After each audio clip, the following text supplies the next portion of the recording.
What if I told you that one of the best supercars ever made wasn't built in Italy, and it wasn't built by Ferrari?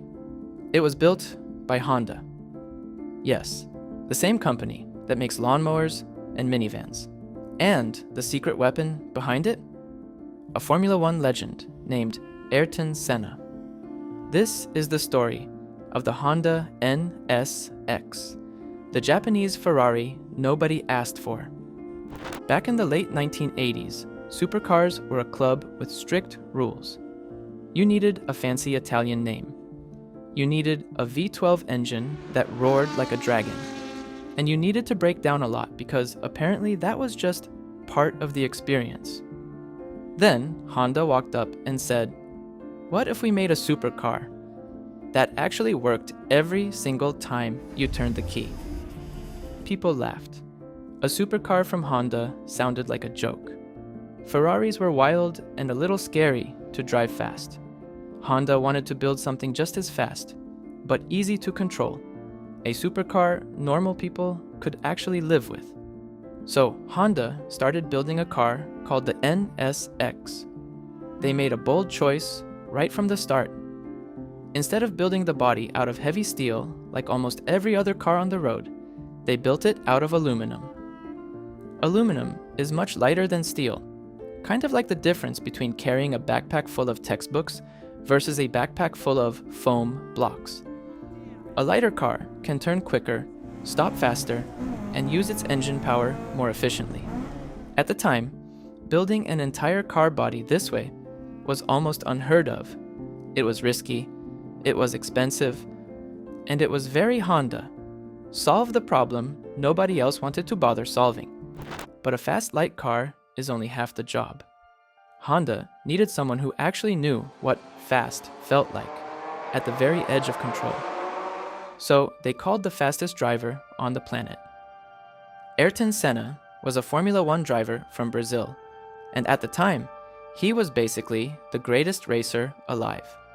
He won 3 Formula One World Championships and was famous for doing something almost nobody else could, driving right at the absolute limit of what a car could handle, lap after lap, without making mistakes.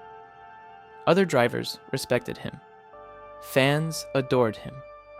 And car engineers loved working with him, because he didn't just drive. He paid attention to everything the car was doing underneath him. Senna didn't just drive cars fast.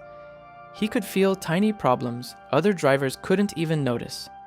A wobble, a flex, a shake.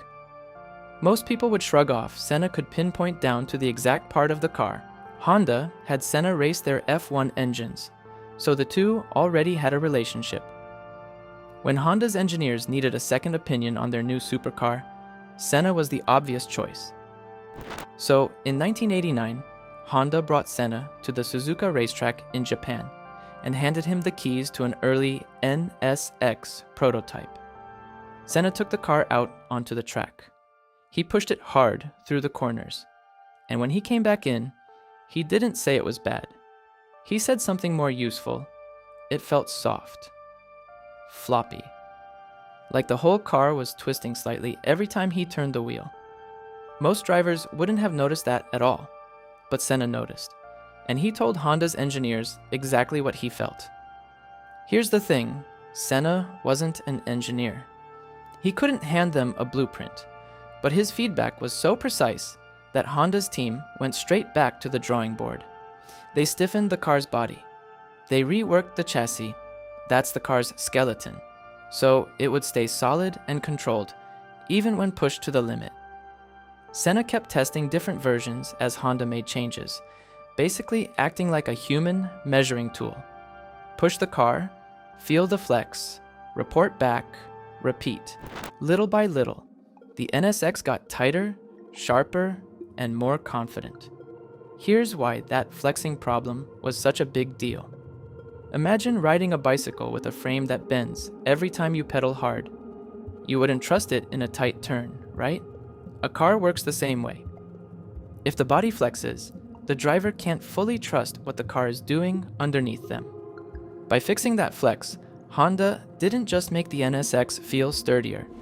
They made it feel honest. The car responded exactly the way the driver expected, every single time. That kind of trust is exactly what separates a great supercar from a scary one. When the NSX finally launched in 1990, it shocked everyone. It had the speed and the sharp handling people expected from a supercar. But it also started every morning without drama. The air conditioning worked. The seats were comfortable. You could drive it to school, then take it to a racetrack that same afternoon. Car magazines started calling it the Everyday Supercar. It earned a nickname that stuck. People began joking it was a Ferrari you could actually rely on. And it wasn't just car magazines who noticed.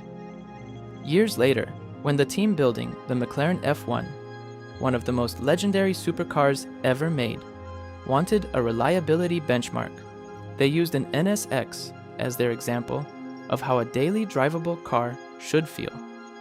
That's how respected Honda's boring but brilliant engineering had become. Ayrton-Senna never got an engineering medal for his work on the NSX. His name doesn't appear on the badge of the car. But the people who study automotive history know the truth. One of the most usable, trustworthy supercars in history exists, partly because the fastest driver in the world test drove a prototype and said, "This feels a little floppy." So next time someone tells you a Honda could never compete with a Ferrari, you can tell them about the NSX, the Japanese Ferrari nobody asked for, sharpened by a legend nobody expected to be in the garage.